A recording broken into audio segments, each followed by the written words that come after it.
Cześć wam. Ty katolu, ty Żydzie, ty Mahometanie, ty Białasie, ty Żółtku, ty Czarnuchu, ty geju.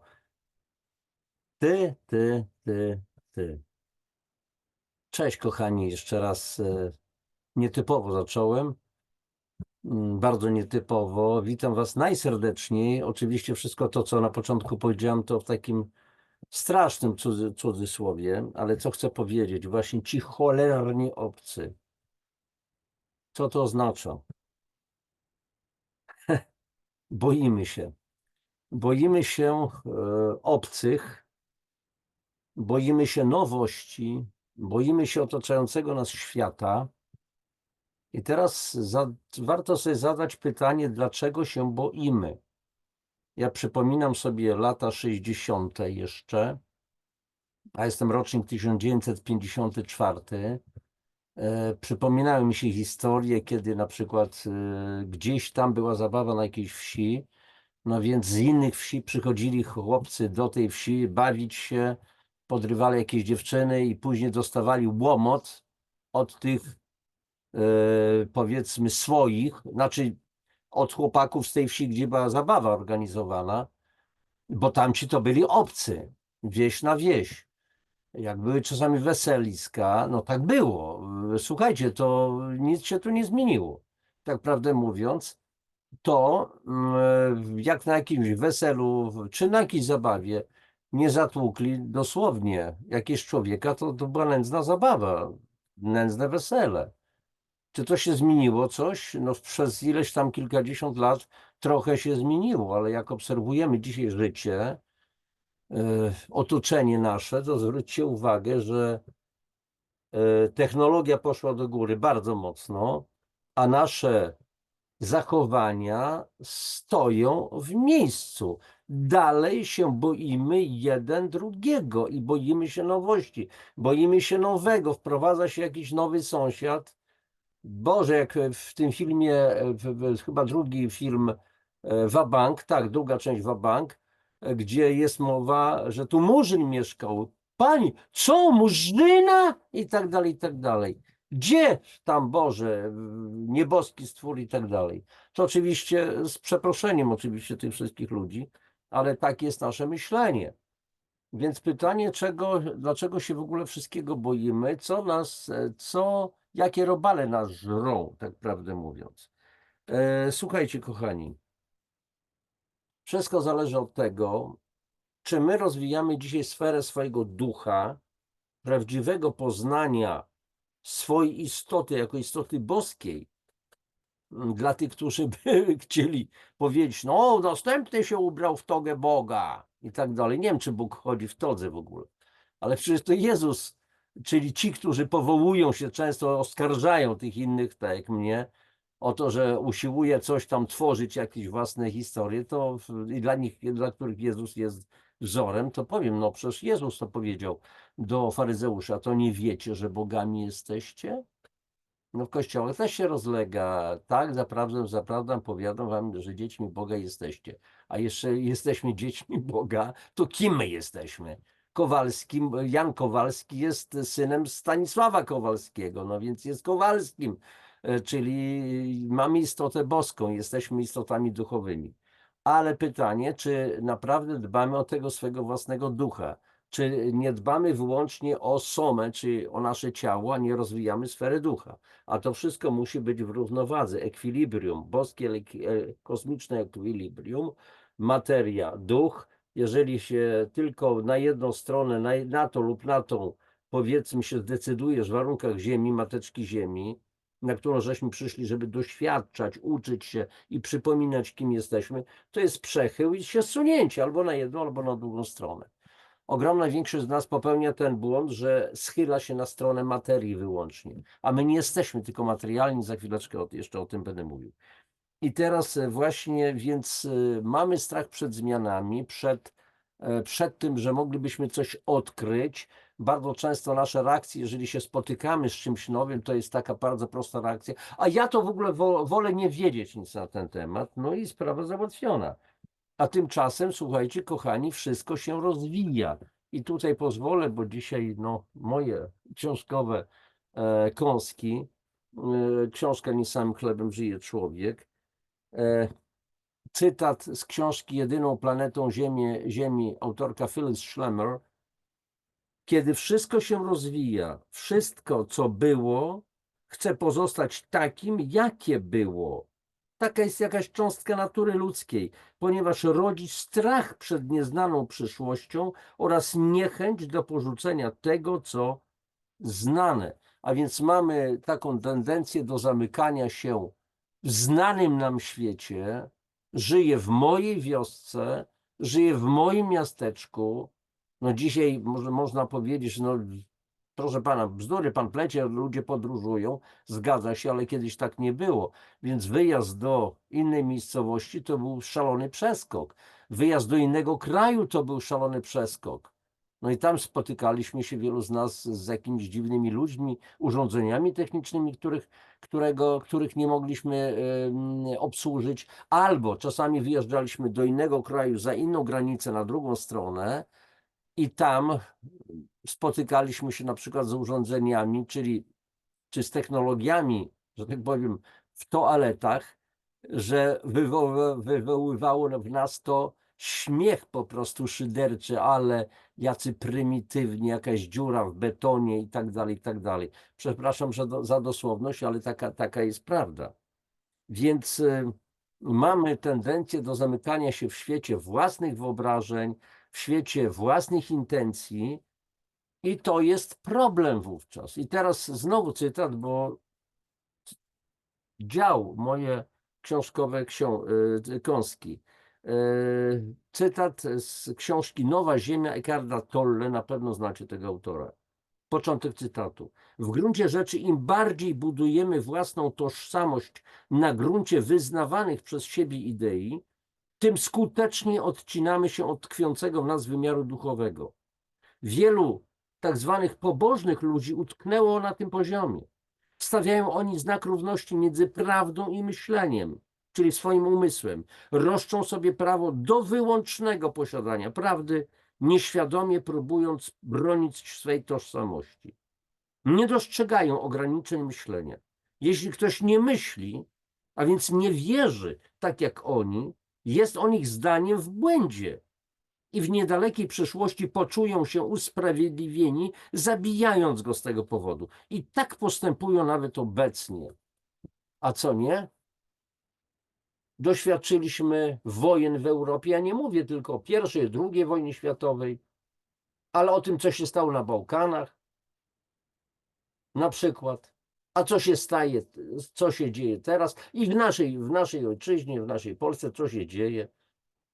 Jesteśmy gotowi zabić przeciwnika politycznego, jedni drugich. Przecież to jest głupie. No i co z tego, że ktoś inny inaczej myśli? Ale mamy żyć razem, jak 5 palców na ten palec to jest niedobry, on jest brudny w ogóle, to jest brudas, to jest brudas. Co z nim należy zrobić? W dodatku tak pokazuje, trzeba odciąć ten palec. No to jeżeli odetniesz swój palec, to odetniesz część swojego ciała, swojej ręki, człowieku. Drastyczny przykład?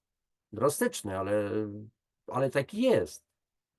Jeżeli jedno z moich dzieci na przykład byłoby zorientowane inaczej seksualnie, wasze dzieci, jeden jest gejem, drugi jest chłopak, córka na przykład jest lesbijką i tak dalej, to co? Najlepiej wywalić ich z rodziny, wstyd, hańba. To są nasze dzieci ukochane. Nie wiem, dlaczego takie się urodziły, dlaczego mają takie preferencje, ale je kocham, bo one nikogo nie krzywdzą i mogą coś wspaniałego dla świata dać. A może właśnie w ten sposób przyszły do mojej rodziny, żebym nauczył się zaakceptować takie stany. To już nie jest dziecko boskie i tak dalej. I tutaj znowu zacytuję, bo ciągle moje książkowe kąski, Lwa Tołstoja. Każdy myśli o zmianie świata, ale nikt nie myśli o zmianie samego siebie. No właśnie jest to w ogóle bez sensu. Zmiana kogoś innego, ale nie siebie. Najpierw trzeba zacząć przede wszystkim od siebie. Dlaczego nie pozwalamy żyć innym tak, jak oni chcą? O ile nas nie krzywdzą, bo zasada podstawowa. Huny, takiej starożytnej nauki z Hawajów, ale zasada Chrystusowa. Zawsze pomagać, nigdy nie krzywdzić. Więc najpierw trzeba siebie po prostu zmienić. Dlaczego reaguję taką agresją na innych? Co mi się w nich nie podoba? No bo on chodzi w tej czapce bejsbolówce, bo nie nałożył garnituru. No ale z drugiej strony, jeżeli ja chodziłem często w garniturze, bo trzeba było, biała koszulka i tak dalej. Czasami miałem takie sytuacje na boisku szkolnym, bo byłem dyrektorem bardzo dużej szkoły i pojawiał się no, na przykład pewien obwieś, który zachowywał się nie tak, to on mnie traktował po prostu, śmiech to było mało. Absolutnie. No, w jego świecie taki facet jak ja, taki urzędniczyna, taki nauczyciel, no się wówczas trochę rozmowa najpierw była oczywiście, zawsze rozmowa, która miała się skończyć oczywiście bardzo pokojowo, tylko musiałem znaleźć w sobie pokłady empatii, spokoju, harmonii, żeby przekonać tego człowieka, że nawet ja w tym garniturku z innego zupełnie świata niż on, jestem człowiekiem, z którym warto rozmawiać po przyjacielsku i pokojowo, bo jeżeli nie, no to możemy wybrać inne rozwiązanie. Nie będę się tego bał. No ale po co? Ale po prostu po co? I teraz niektórych ludzi uważamy za nędznych, za słabych, a więc ci w garniturkach, przysłowiowych garniturkach, uważają, że ci w łachmanach to są już nędzni. Inni z tych dzielnic innych, ubogich, uważają tych w garniturkach też za nędznych, za krzywdzicieli, za grabieżców, za złodziei i tak dalej, i tak dalej. I tutaj słuchajcie, a więc, bo są inni. I znowu cytat z Nowej Ziemi Eckharta Tolle. Stopień duchowości człowieka nie ma nic wspólnego z jego przekonaniami, lecz ściśle wiąże się z jego stanem świadomości. To z kolei decyduje o jego stosunku do świata i o interakcji z innymi ludźmi. A więc mamy się wznosić. I tutaj cudowne słowa papieża Jana XXIII. Jeśli napotkasz najnędzniejszego z nędznych, wiedz, że ma on jakąś zdolność, której ty nie posiadasz. Jesteśmy całością. Jeszcze raz powtarzam, zobaczcie, mamy 5 palców. Ten przeciwstawny kciuk. Do czego on taki dziwny? Tak, wszystkie palce są proste, skierowane w jedną stronę, a ten odbija w drugą stronę. Obciąć go. No niestety, ten przeciwstawny kciuk jest bardzo potrzebny. Ten taki mały palec to jest taki słaby. Do czego on? Obciąć go. Do czegoś jest potrzebny. O ten to się najbardziej nam przydaje w tej chwili. No nie? A może inny powie, obciąć go, bo to pokazałeś mi. Sorry, że przepraszam, że jestem dzisiaj taki troszeczkę brutalny w tym przekazie, ale lubię czasami zamieszać w tym kotle naszych wyobrażeń, żeby po prostu łatwiej dotrzeć. Bo jeżeli nawet kogoś coś zaboli, to znaczy, że widocznie dotarło. Nikogo nie chcę oczywiście krzywdzić, ani nie chcę, żeby kogokolwiek bolało, tylko chodzi o to, żeby przekaz był po prostu celny. Na ile to będzie celne, to wy sami tylko ocenicie. Więc słuchajcie, jak zwykle, trzeba nam zmiany. Zmiana zaczyna się od zmiany samego siebie, nie inaczej. Jeżeli ja dokonuję zmiany w sobie, to inni to postrzegają, widzą, czują. I wcale ich nie musimy później zmieniać. Bo jeżeli jestem uprzejmy, nawet wobec jakiegoś obwiesia, nazwijmy to tak, on na początku może być nieuprzejmy. Nie ukrywam, że z niektórymi trzeba rozmawiać ich językiem. Ja mówię to ciągle jako pewien praktyk życiowy. Miałem różne sytuacje w życiu. Jeżeli grzecznie się do kogoś zwracałem, to jest tylko taki ciągle przykład. a ten ktoś nie rozumiał, to zaczynałem mówić inaczej, a później jeszcze bardziej inaczej i okazało się, że już jestem swój, bo mówię jego językiem, nawet będąc w garniturce pod krawatkiem, że tak powiem, w białej koszulce. Facet jest nasz, bo umie mówić ich językiem. Ale to są takie przypadki, to jest takie marginalia, że tak powiem. Więc jeszcze jest jedna sprawa, dlaczego się boimy, bo jedna z przyczyn to jest strach tkwiący w nas, a ten strach wynika z niedowartościowania samego siebie, a niedowartościowanie polega na tym, że nie lubimy siebie, nie kochamy siebie. A dlaczego nie lubimy, nie kochamy siebie? Bo być może w naszych rodzinach nas tego nauczono. Jesteś do niczego, nie jesteś niczego, nic wart, do niczego nie dojdziesz i to poczucie własnej wartości się obniżało. Zaczynamy siebie nie lubić, bo tata, może mama dawali nam do zrozumienia, że nas nie lubią. Nie, lubili nas, kochali nas, tylko uważali, że w ten sposób okazują nam miłość. Żebyśmy nie zadzierali nosa do góry. Kiedyś, pamiętam, mój stryj powiedział, ja jeszcze byłem małym chłopcem, wtedy niewiele rozumiałem, że za jednego bitego dają 10 niebitych. I to był ten czas, kiedy dzieci były bite na okrągło. Sposób wychowania, więc zobaczcie, jakie było cenne dziecko bite, bo to było cenne, one były dobrze wychowywane, a dzieci niebite to były takie nie wiadomo jakie. Oczywiście jest przechód w drugą stronę, tak zwane wychowanie bezstresowe, dzisiaj modne. Głupie, oj głupie, ale to mniejsza z tym. Więc nasze poczucie wysokiej wartości powinno być, ale nie na zasadzie braku skromności, zadufałości, egocentryzmu i tak dalej, tylko po prostu to ma być takie twarde poczucie, że jestem cudowną istotą, boską istotą, tak prawdę mówiąc.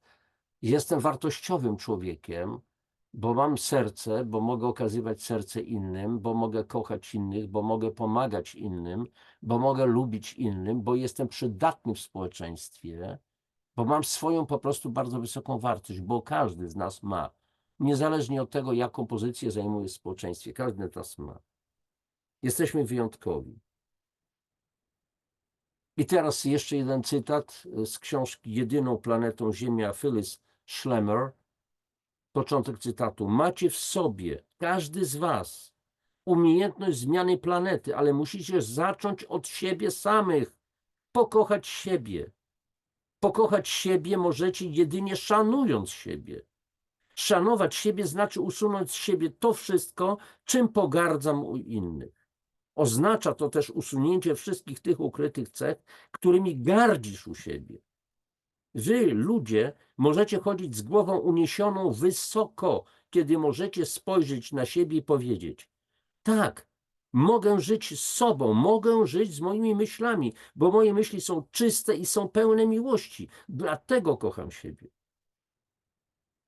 I tak jak powiadał XIV Dalaj Lama, powinniśmy być pełni współodczuwania i miłości.